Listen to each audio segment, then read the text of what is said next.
नमस्कार दोस्तों, स्वागत है आज के भगवत गीता श्लोक नंबर 1.39 यानी कि श्लोक नंबर 39 से जीवन की सीख the science of transforming consciousness. आज हम 39वें श्लोक में जीवन की सीखों को समझेंगे, साथ ही अर्जुन का तर्क युद्ध से पीछे हटने के लिए बारे में जानेंगे कि आखिर उसे इस तर्क युद्ध में पीछे हटने के लिए क्यों जरूरी था। यानी कि जिस युद्ध क्षेत्र में अर्जुन खड़ा है उस तर्क युद्ध से उसको पीछे हटना होगा। यानी कि जैसे तर्क युद्ध आखिर होता क्या है, पहले तो ये हमें जानना बहुत जरूरी है। तर्क युद्ध वो होता है कि जानने समझाने हेतु किया जाने वाला यत्न।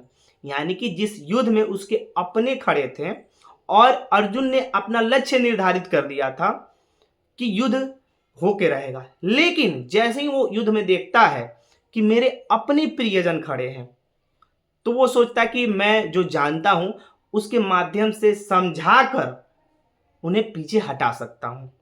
वैसे ही सेम आपकी जिंदगी में भी आपने भी कभी अपने जीवन का एक लक्ष्य निर्धारित किया होगा अपने सफलता के रास्ते के लिए। यानी कि जो लक्ष्य आपने बनाया है सफलता पाने के लिए, तो उस सफलता के रास्तों पर आपके अपने अड़ंगे डालेंगे, रोड़े डालेंगे, आपको रुकावटें डालेंगे।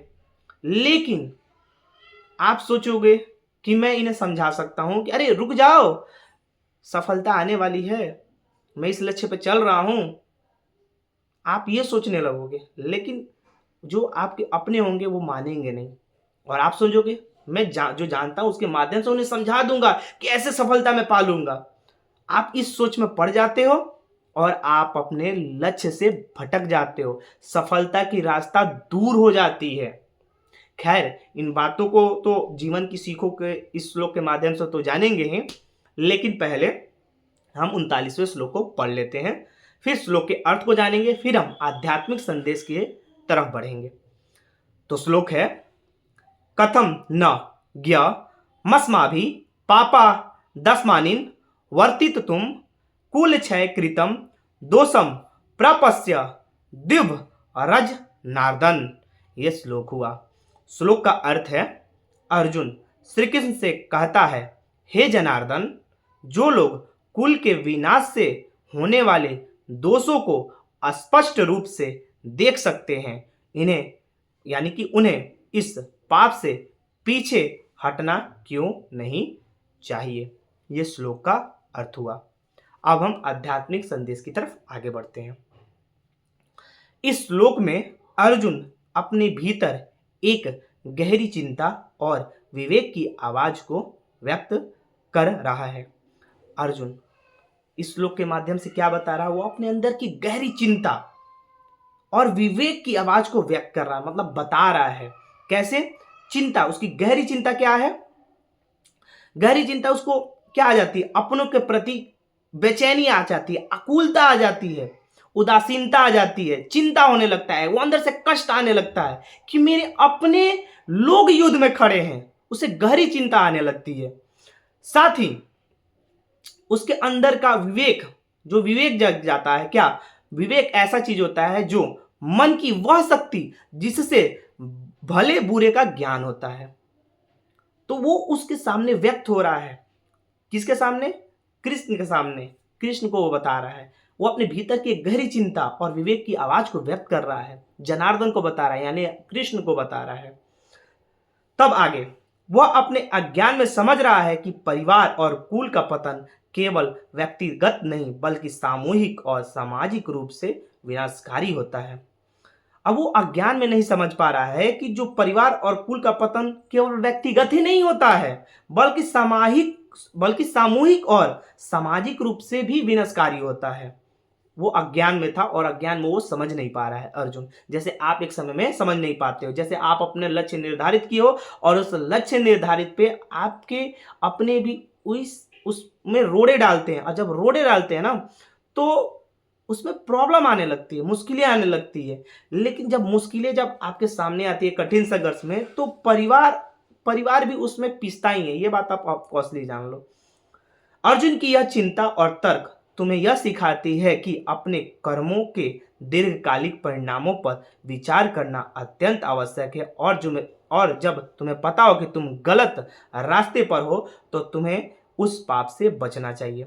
मतलब अर्जुन का यह चिंता, जो उदासीनता, जो उसके अंदर उदास था, वो व्याकुलता था जो अंदर, तो जो उसके अंदर तर्क आ रहा था, वो बता रहा था, वो उसकी चिंता और तर्क से हमें यह सीखना चाहिए ना कि जो हम लोग का कर्म होता है ना, कर्म कर्म सबसे प्रधान होना चाहिए, यानी कि दीर्घकालिक परिणामों, यानी कि जो हमारा कर्म है ना, उस कर्म पे हमेशा हमें कर्म पथ पे हमेशा चलते रहना चाहिए आगे। जो हमने अपने अपने जीवन को निर्धारित किया, अपने लक्ष्यों को निर्धारित किया है सफलता के रास्तों के लिए, तो उस पे हमें विचार करना अत्यंत आवश्यक जरूरी होता है। जब आपको पता हो कि ये गलत रास्ते पे हो, यानी कि जो आप रास्ते पे चल रहे हो, जो आपको रोकना चाह रहे हैं वो गलत रास्ते पे हो, तो उस रास्तों को, उन लोगों को आपको हटाना पड़ेगा, माने यानी कि उस पाप से बचना पड़ेगा जो आपके अपने दबाव डाल रहे हैं, आपको रोक रहे हैं। यह अर्जुन केवल बाहरी पारिवारिक विनाश की बात नहीं कर रहा है। यहाँ अर्जुन केवल आपकी बाहरी, यानी कि जो बाहरी है ना, जो आपके अपने हैं, उन लोगों के विनाश की बात नहीं कर रहा है। यहाँ कुल और परिवार उन आंतरिक भावनाओं और मनोविकारों का प्रतीक है जो तुम्हारे अंदर होता है। यानी कि जो कुल परिवार, जो आपके आंतरिक भावनाएं जो होती है, जो आपके अंदर की भावनाएं और मनोविकारों का प्रतीक, जैसे मोह, ईर्ष्या, अहंकार, स्वार्थ और लोभ, ये वो चीज बता रहा है। अर्जुन को यह युद्ध बाहरी तौर पर अपने ही सगे संबंधियों के खिलाफ लग रहा है, लेकिन असल में यह युद्ध तुम्हारे अंदर चलने वाला संघर्ष है, जिसमें तुम्हें अपने ही दोषों, कमजोरियों और बंधनों से लड़ना होता है। अब अर्जुन को यह युद्ध बाहरी तौर पर, यानी कि अपने ही सगे संबंधियों के खिलाफ लग रहा है। जैसे आप अपने सफलता के रास्ते पे आगे बढ़ रहे हो और आपके अपने आके रोड़े डाल रहे हैं, तो आपको लगता है कि मैं अपने लोगों से क्यों लड़ूं, अपने संगे संबंधियों के खिलाफ क्यों हो जाऊं। वैसे अर्जुन को लग रहा था कि युद्ध बाहरी तौर पर, वो बाहरी तौर पे आप लोग देखने लगते हो, जैसे अर्जुन बाहरी तौर पे देख रहा है वैसे आप लोग भी देखने लगते हो कि अरे मेरे अपने सगे संबंधी है ना। जैसे आपके अपने सगे संबंधी बाहरी तौर पे आपको रोड़े डालते हैं, आपको लगता है कि वो मेरे अपने सगे संबंधी आपके खिलाफ है, लेकिन असल में यह आपके अंदर चलने वाला संघर्ष है। यानी कि आप सोच रहे होते हो कि ये जो मेरे अपने होते हैं मुझे रोक रहे हैं आगे बढ़ने से, तो आप सोचते हो कि मैं उनसे कैसे खिलाफ हो जाऊं। लेकिन जैसे ही आप अपने आप को जानने लगते हो, देखते हो, तो जो आपके सगे संबंधी जो खिलाफ आपको लग रहे हैं ना, वो आपके असल में आपके अंदर युद्ध चल रहा होता है, वो आपके अंदर चलने वाला संघर्ष होता है, उससे आप लड़ रहे होते हो, जिससे तुम्हें अपने ही दोषों, कमजोरियों और बंधनों से लड़ना होता है। यानी कि आप अपने आप से लड़ रहे होते हो, किससे? दोषों से, कि आपके दोष क्या हैं, आपके कमजोरियां अंदर से क्या है, आपके बंधन क्या है, कौन से बंधन आपको रोक रहे हैं, उस वही बंधनों से आपको लड़ना होता है। अर्जुन का यह सवाल उठाना कि अपने ही परिवार को नष्ट करना कैसा सही हो सकता है। अर्जुन का सवाल ये था कि अपने ही परिवार को नष्ट करना क्या सही हो सकता है। असल में तुम्हारे अंदर के मोह और अहंकार के प्रति उसकी गहरी चिंता को दर्शाता है। असल में जो आपके अर्जुन कौन है? अर्जुन सभी हैं। असल में ये क्या दिखाता है? आपके अंदर के मोह को दिखाता है, अहंकार के प्रति गहरी चिंता को दर्शाता है।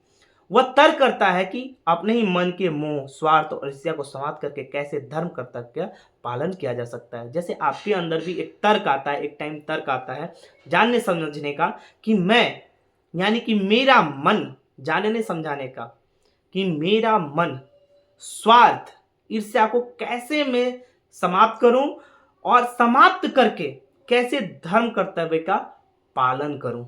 सोच में पड़ जाता है, वैसे ही आप भी सोच में पड़ जाते हो। गहराई से समझे, यहां अर्जुन के लिए यह युद्ध सिर्फ बाहरी रूप से रिश्तेदारों और कुल के खिलाफ नहीं है, बल्कि यह तुम्हारा एक आंतरिक, नैतिक और भावनात्मक संघर्ष है। यहाँ अर्जुन का लिए युद्ध जो अर्जुन का ये जो युद्ध था, अगर गहराई से आप समझो तो अर्जुन का जो युद्ध था ये बाहरी रूप से रिश्तेदारों और कुल के खिलाफ नहीं था। कभी भी आप समझना, जब भी आप सफलता के रास्ते पे चल रहे हो, संघर्ष से लड़ रहे हो, कठिन परिस्थितियों में हो, लेकिन अगर आपके अपने खिलाफ हो रहे हैं तो कभी आप मत समझना कि आप रिश्तेदार और कुल के खिलाफ नहीं है। यानी कि जो आप युद्ध लड़ रहे हो ना, वो तो जो आप युद्ध लड़ रहे हो ना, तो आप ये कभी मत सोचना कि जो आप युद्ध सिर्फ बाहरी रूप से रिश्तेदार और कुल के खिलाफ ही नहीं होता है, बल्कि ये उन लोगों के खिलाफ नहीं होता, बल्कि यह आपके आंतरिक, आपके अंदर के नैतिक और भावनात्मक संघर्ष होते हैं। यह आपके अंदर का होता है। मोह, अहंकार, लोभ और स्वार्थ तुम्हारे भीतर के रिश्तेदारों की तरह होते हैं जिनके साथ तुम जुड़े रहते हो। यानी कि मोह, अहंकार, लोभ, स्वार्थ ये आपके भीतर के रिश्तेदार ही होते हैं, जो आपके अंदर बसता है। ये आपके अंदर का ही सारी चीजें हैं जिनके साथ आप जुड़े रहते हो। अर्जुन का यह तर्क, इन रिश्तों का नाश करना, इन भावनाओं का वध करना, क्या सच में धर्म कर्तव्य का पालन हो सकता है? अर्जुन का यही तर्क था, जानने समझने का। यानी कि वो जानना चाह रहा था, समझना चाह रहा था, जानने समझने का प्रयत्न कर रहा था कि क्या मैं अपने रिश्तों का नाश कर सकता हूं, क्या मैं अपने भावनाओं को वध कर सकता हूं। वही आपके साथ है, जानने समझने का जो आपके अंदर तर्क है, जो आप तर्क कर रहे हो। इसीलिए शुरू में ही बोल दिया कि अर्जुन का तर्क युद्ध रोकने के लिए, यानी कि अर्जुन का जो तर्क था रिश्तों का क्या नाश करना, क्या भावनाओं को वध करना, वो अपने से ही जानने समझना ही वो तर्क कर रहा है। और क्या, रिश्तों का नाश करना। जैसे आप अपनी जिंदगी में आप भी सोच में पड़ जाते हो, क्या मैं जिस रिश्तों से जुड़ा हूं क्या उसको नाश कर सकता हूं। आप भी इन भावनाओं को सोचना, जो आपको भावनाओं, आप अपने करीबियों से भावनाओं के साथ जुड़े हो, तो वो आप सोचने लगते हो क्या मैं अपने भावनाओं को वध कर सकता हूं, क्या मैं सच में धर्म यानी कर्तव्य का पालन कर सकता हूं। यह आप अपने आप से पूछने लगते हो। जैसे अर्जुन पूछ रहा है, अर्जुन अपने आप से तर्क कर रहा है, वैसे ही आप हो। मूल विचार, यह श्लोक तुम्हें बताता है कि जब तुम्हें यह ज्ञात हो कि तुम्हारा कोई कार्य तुम्हारे परिवार या रिश्तों का नष्ट कर सकता है, तो तुम उसे करने से पहले रुकते हो और अपने अज्ञान में हजारों तर्क देते हो।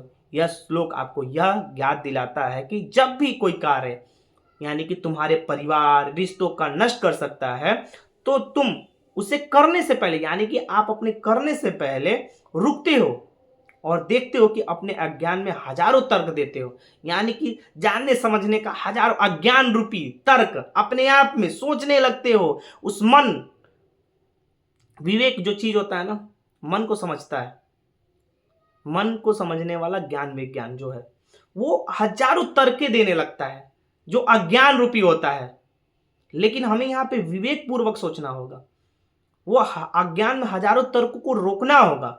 अर्जुन के लिए यह युद्ध सिर्फ एक लड़ाई नहीं बल्कि एक नैतिक पारिवारिक संघर्ष है। अर्जुन का युद्ध सिर्फ एक लड़ाई नहीं है, यह भी आपके लिए एक लड़ाई नहीं है बल्कि एक नैतिक पारिवारिक संघर्ष है जो आप लड़ रहे होते हो।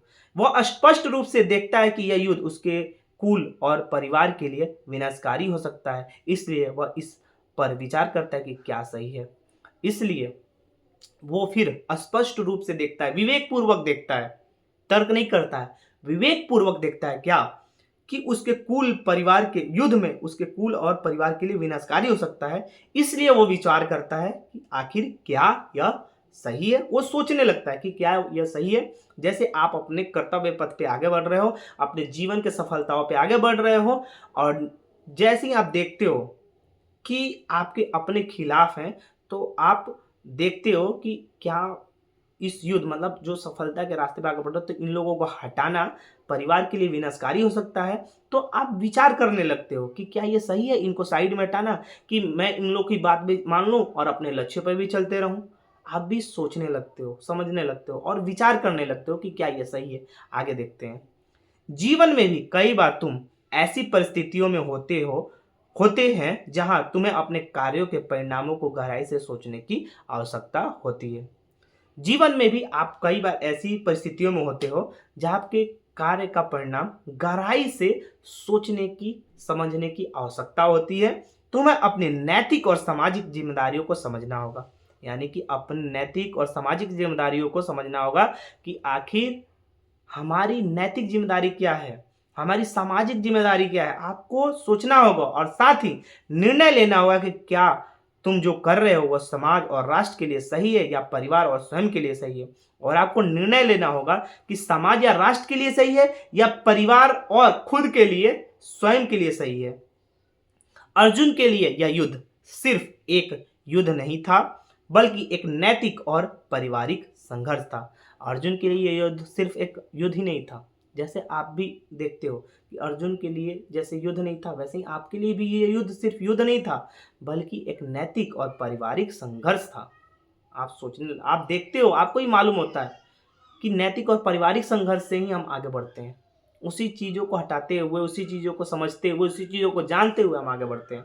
वह देख रहा था कि यह युद्ध उसके कुल और परिवार के लिए विनाशकारी हो सकता है, इसलिए वह तर्क कर रहा था कि क्या यह सही है।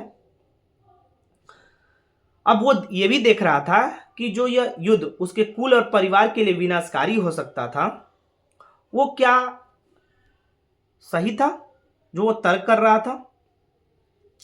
और ये भी देख रहा था कि जो युद्ध परिवार के लिए विनाशकारी हो सकता था, वो उस तर्क को, इसलिए वो तर्क कर रहा था कि क्या यह सही है। मतलब वो देख रहा था कि उसके परिवार, उसके कुल के लिए विनाशकारी हो रहा था। मतलब उस युद्ध में देख रहा था कि अगर युद्ध हुआ तो मेरे परिवार, मेरे अपने लोगों के लिए घातक होगा, विनाशकारी होगा। और इसीलिए वो तर्क करने, मतलब जानने समझने में वो लगा हुआ था कि क्या यह सही है, क्या मैं अपनों लोगों से युद्ध लड़ रहा हूं, क्या मैं अपने लोगों से युद्ध लड़ रहा हूं, तो क्या यह सही है। मतलब वो खुद को जानने समझने में लगा हुआ था कि क्या यह सही है। जैसे आप अपने जिंदगी में आगे बढ़ रहे हो, आप सफलता के रास्ते पे आगे बढ़ रहे हो और आपके परिवार वाले आपके सामने हो जाए, तो आप उनको रौंद के जाना चाहोगे कि साथ उनको समझाना चाहोगे। तो आप सोचते हो कि अगर मैं उस युद्ध में उनको दबा दूं, उनको मार दूं, कुछ भी बोल दूं, बहुत सारी ऐसी चीजें होती हैं, तो आप यही तर्क करने लगते हो अपने आप से और आप सोचने लगते हो कि क्या मैं उनके साथ जो किया क्या वो सही है। आप सोचने लगते हो। उदाहरण के तौर पे हम देखते हैं, एक उद्योगपति को यह सोचना पड़ता है कि उसकी नई फैक्ट्री अगर प्रदूषण फैलाएगी तो उससे समाज और पर्यावरण पर क्या असर पड़ेगा। इसके चलते बहुत बार वह अपने व्यक्तिगत लोभ और मोह का वध करता है। अपने साझेदारों के रूप में, मित्र और परिवार के रूप में, बैंक से लिए कर्ज के नुकसान के रूप में। यानी कि एक उद्योगपति को सोचना पड़ता है कि जब भी कोई नई फैक्ट्री लगाता है और नई फैक्ट्री से अगर प्रदूषण फैलाएगी तो उसे सोचना होगा कि उससे समाज और पर्यावरण पर क्या असर पड़ेगा। इसके चलते बहुत बार वो अपने व्यक्तिगत लाभ, यानी कि अपना लाभ और मोह का वध कर देता है। माने अपने लाभ के लिए व्यक्तिगत लोभ और मतलब अपने लाभ के लिए और मोह, जो उसका मोह रास्ता बनता है ना, उसको क्या करता है, वध कर देता है। अपने साझेदारों के रूप में, मित्र और परिवार के रूप में, बैंक से लिए कर्ज के नुकसान के रूप में। वो जैसे ही देखता है कि समाज और पर्यावरण पे जो बुरा असर पड़ रहा है, समाज उससे बिगड़ रहा है, समाज पे कठिनाइयां हो रही हैं, पर्यावरण पे असर पड़ रहा है, तो क्या करता है वो व्यक्ति, अगर वो सच्चा व्यक्ति होगा तो क्या करेगा, व्यक्तिगत लोभ और मोह को वध कर देगा, यानी कि मार देता है। और साथ ही अपने साझेदारों के रूप में, मित्रों और परिवारों के रूप में, बैंक से लिए कर्ज के नुकसान के रूप में लेता है। यानी कि अपने मित्रों से, अपने परिवार के रूप में, बैंक से लिया हुआ कर्ज के नुकसानों को सहते रहता है। अर्जुन की तरह जब तुम्हारे भीतर मोह, लोभ और स्वार्थ जैसी भावनाएं जागृत होती हैं, अर्जुन की तरह यानी कि आपके अंदर भी भीतर मोह, लोभ, स्वार्थ और भावनाएं जैसी जागृत होती है, तब ये तुम्हारे भीतर और बाहर परिवार के रूप में सामने आती है। यानी कि आपके भीतर और बाहर रूप में परिवार के सामने आती रहती हैं। यानी कि भीतर आप ये सब आपके अंदर जागृत हो गया, मोह, लोभ और स्वार्थ, तो ये आपके भीतर हो रहा है। साथ ही वो सारी चीजें आपको बाहर दिखने लगेगी, आपके अपने लोगों के माध्यम से, यानी कि परिवारों के माध्यम से सामने आती हैं। और तुम यह तर्क देते हो कि इन्हें छोड़कर धर्म का पालन कैसे हो सकता है। और वैसे ही आप जानने और समझाने लगते हो, तर्क देने लगते हो कि मैं इन्हें छोड़कर कैसे आगे बढ़ सकता हूं, मैं इन्हें छोड़कर कैसे सफलता के रास्ते पे आगे चलूं। यानी कि आप धर्म का पालन कैसे कर सकते हो, कैसे हो सकता है, यानी कि तर्क को तो आपको छोड़ना ही हो पड़ेगा। यानी कि तुम यह तर्क देते हो कि इन्हें छोड़कर धर्म का पालन कैसे हो सकता है, इनको छोड़ के आपको धर्म का पालन करने के लिए आगे बढ़ना ही होगा। ठीक वैसे ही जैसे एक राजनीतिक नेता यह सोचता है कि क्या केवल आर्थिक लाभ के लिए समाज और पर्यावरण की अनदेखी करना सही होगा, ठीक वैसे ही एक राजनीतिक नेता भी यही सोचता है कि केवल आर्थिक लाभ के लिए हम समाज और पर्यावरण की अनदेखी करना सही होगा। वो अपने आप से पूछता रहता है कि क्या यह सही होगा, कि जो मैं कार्य कर रहा हूं वो समाज के लिए सही हो रहा है, क्या वो पर्यावरण पे के लिए सही हो रहा है। और वो सोचता है कि क्या मैं उस चीजों को अनदेखा कर दूं, अगर गलत हो रहा है तो, और सही हो रहा है तो सही होने दूं। उदाहरण के तौर पे हम देखते हैं, लाल बहादुर शास्त्री जब भारत के प्रधानमंत्री थे तब देश में खाद्य संकट और आर्थिक कठिनाइयां थी। लाल बहादुर शास्त्री जब प्रधानमंत्री थे तब देश में खाद्य संकट और आर्थिक कठिनाइयां आई थी। शास्त्री जी ने जय जवान जय किसान का नारा दिया और देश के लोगों से व्यक्तिगत बलिदान की अपील की। शास्त्री जी ने उन्होंने स्वयं एक दिन का उपवास रखा। शास्त्री जी ने एक दिन का उपवास रखा, जनता से भी सप्ताह में एक दिन बिना अन्न ग्रहण करने की अपील की ताकि अन्न की बचत हो सके और देश आत्मनिर्भर बन सके। शास्त्री जी के इस निर्णय में निहित था कि वे अपनी लोकप्रियता या राजनीतिक और व्यक्तिगत लाभ और मोह को ध्यान में रखे बिना देश की भलाई के लिए कठोर कदम उठा रहे थे। शास्त्री जी का यह निर्णय निहित था कि वो अपनी लोकप्रियता या राजनीतिक और व्यक्तिगत लाभ का मोह को ध्यान में रखे बिना, मतलब वो मोह में नहीं बह रहे थे, वो देश की भलाई के लिए जी रहे थे और देश की भलाई के लिए वो कठोर कदम उठा रहे थे कि देश का भला हो सके। इस त्याग और बलिदान के कारण उन्होंने व्यक्तिगत रूप से बहुत कुछ खोया, और ये जब वो त्याग और बलिदान दिए तो वो जो व्यक्तिगत जो लाभ लोग सोचते हैं ना, वो व्यक्तिगत रूप से बहुत कुछ खो दिया उन्होंने। अंत में अपनी जान को भी खोया, मतलब वो अपनी जान भी गंवा दी है। लेकिन देश के किसानों और सिपाहियों को प्रेरित किया और देश को एकजुट किया। लेकिन मृत्यु से पहले किसानों और सिपाही को प्रेरित करके दोनों को एक साथ किया। जय जवान जय किसान। यह उदाहरण बताता है कि कैसे नैतिक जिम्मेदारियों को समझते हुए एक नेता कठिन और निस्वार्थ निर्णय लेता है जो समाज और राष्ट्र के हित में होता है। और ये उदाहरण हमेशा आपको बताएगा कि नैतिक जो जिम्मेदारियां होती हैं वो सर्वोपरि होती हैं। नैतिक जिम्मेदारी को समझते हुए एक नेता कठिन और निस्वार्थ निर्णय लेता है, मतलब अपने नैतिक जिम्मेदारी को समझता है और कठिन और निस्वार्थ निर्णय लेता है जो समाज और राष्ट्र के हित में होता है। लाल बहादुर शास्त्री इसका सटीक उदाहरण है। अब देखते हैं नेतृप्रेन्योरशिप और नेतृत्व में इसे कैसे लागू करें, यानी कि एक नेतृप्रेन्योरशिप अपने जीवन में या अन्य लोगों अपने जीवन में इस नेतृत्व को कैसे लागू करें। नेतृत्व यानी कि नेतृप्रेन्योरशिप की दुनिया में कभी कभी हम ऐसे निर्णय लेने पड़ते हैं जो केवल हमारे व्यक्तिगत लाभ तक सीमित नहीं होता है। कभी कभी हमको निर्णय लेना पड़ेगा जो हमारे व्यक्तिगत लाभ होता है ना, उस पर हम लोगों को सीमित नहीं होना चाहिए, बल्कि पूरे समाज और उद्योग पर प्रभाव डालते हैं। और ये जो व्यक्तिगत जो लाभ आप तक सीमित नहीं होते हो ना, तो बल्कि ये पूरे समाज और उद्योग पर प्रभाव डालता है। कैसे? अर्जुन के श्लोक से सीखते हुए एक सच्चा लीडर वह है जो यह समझता है कि उसके निर्णयों का व्यापक प्रभाव होता है। और अर्जुन के श्लोक से हमें यह समझना चाहिए कि जो एक सच्चा लीडर होता है ना, वो यह समझता है कि उसका निर्णय जो होता है ना, वो व्यापक प्रभाव डालता है इस प्राकृतिक क्षेत्र में। तुम्हारे व्यवसाय में हो सकता है कि कभी कभी तात्कालिक लाभ के लिए गलत मार्ग चुनने का प्रलोभन हो, लेकिन यह सोचना महत्वपूर्ण है कि क्या वह दीर्घकालिक रूप से सही है। यानी कि अगर आप व्यवसाय में हो तो कभी कभी आप सोचते हो ना तात्कालिक लाभ के लिए कि मैं आपने तुरंत लाभ ले लूं, और गलत मार्ग पे आप चुनने का प्रलोभन सोच लेते हो। लेकिन आपको सोचने वाली सबसे बात यह है कि दीर्घकालिक रूप से सही है, यानी कि आने वाले समय के लिए क्या यह सही है। समझो इस चीज को आप।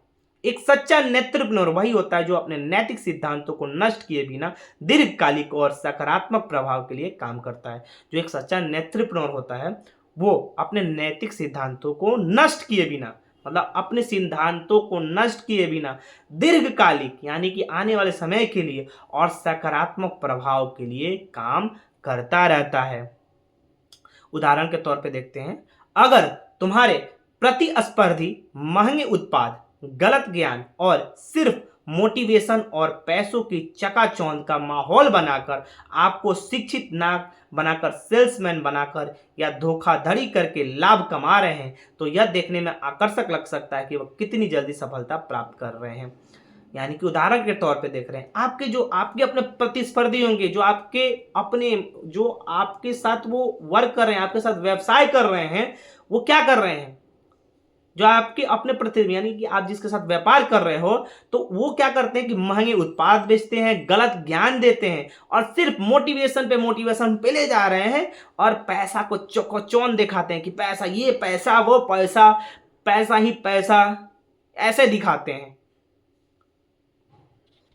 और पैसों का चकाचौंध माहौल बनाकर आपको शिक्षित नहीं करते हैं और क्या करते हैं, आपको सेल्समैन बना देते हैं और साथ ही आपसे धोखाधड़ी करके लाभ कमाते रहते हैं। अब आपको ये देखने में आकर्षक लग सकता है कि आप कितनी जल्दी सफलता ले सकते हो। आप सोच लो, अगर आपके पास ज्ञान नहीं है, सिर्फ आप मोटिवेशन और गलत ज्ञान से आप आगे बढ़ रहे हो, तो आप क्या सफलता ले सकते हो? क्या जल्दी सफलता ले सकते हो? नहीं ले सकते, कभी नहीं ले सकते। सिर्फ मोटिवेशन के नाम पे, गलत ज्ञान के नाम पे और सिर्फ चकाचौंध की दुनिया में अगर आप फंसे हुए हो, तो आप कभी भी सफलता नहीं ले सकते। आपकी उम्र खत्म हो जाएगी, आप कभी नहीं ले पाओगे। लेकिन तुम्हें याद रखना चाहिए कि सच्ची और अस्थायी सफलता वही होती है जो नैतिक और सकारात्मक मार्ग पर चलकर प्राप्त की जाती है। लेकिन आपको हमेशा याद रखना चाहिए कि कभी भी सच्ची और अस्थायी सफलता वही होती है जो आपका नैतिक और सकारात्मक मार्ग पर चलकर ही प्राप्त हो सकता है, वरना नहीं हो सकता है। अर्जुन का यह नैतिक संघर्ष तुम्हें यह सिखाती है कि सच्चा नेतृत्व करने वाला वही होता है जो अपने कार्यों के परिणामों को ध्यान में रखता है। अब अर्जुन का नैतिक संघर्ष आपको यह सिखा रहा है कि जो सच्चा नेतृत्व होता है, यानी कि नेतृत्व करने वाला जो होता है, वो अपने कर्मों यानी कि अपने कार्यों के परिणामों को ध्यान में रखता है। और यदि तुम्हारे कोई भी कदम समाज, व्यवसाय या राष्ट्र को हानि पहुंचा रहे हैं, तो तुम्हें पीछे हटना चाहिए और सही मार्ग चुनना चाहिए। और आपके कार्यों को परिणाम में ध्यान में रखते हुए आपको यह भी देखना चाहिए कि जो आप समाज में कदम जो आप डाल रहे हो, जो कदम आप बढ़ा रहे हो, क्या वो व्यवसाय और राष्ट्र को हानि पहुंचा रहा है? अगर पहुंचा रहा है तो आपको पीछे हटना चाहिए और आपको सही मार्ग का रास्ता चुनना चाहिए। सफल लीडर वही होते हैं जो अपने कार्यों के दूरगामी परिणाम पर विचार करते हैं और सुनिश्चित करते हैं कि उनका हर कदम समाज और व्यवसाय और राष्ट्र के लिए सकारात्मक और नैतिक हो। ये मेरे गुरु का संदेश से विचार है कि सफल लीडर वही होता है जो अपने कार्य को दूरगामी परिणाम पर विचार करता है कि समाज में सही ढंग से, पर्यावरण पे सही ढंग से, सही तौर पे चल सके और सुनिश्चित करे कि उनका हर कदम जो हो वो समाज और व्यवसाय और राष्ट्र के लिए हमेशा सकारात्मक रहे और नैतिक रहे। जाते जाते आपसे सेल्फ रिफ्लेक्शन टिप यानी कि आत्मचिंतन सुझाव। क्या मैं अपने कार्यों के दूरगामी परिणामों पर ध्यान दे रहा हूं? ये आपसे सवाल। क्या मेरे निर्णय मेरे समाज और राष्ट्र के लिए लाभकारी हैं? ये आपसे सवाल, ये आपको अपने आप से पूछना है। ये आपका आत्मचिंतन सुझाव है। तो आज के श्लोक में इतना ही। तब तक के लिए राधे राधे, जय श्री कृष्णा। लाइक कीजिएगा, शेयर कीजिएगा और सब्सक्राइब कीजिएगा। नमस्कार, मिलते हैं आपसे अगले श्लोक में।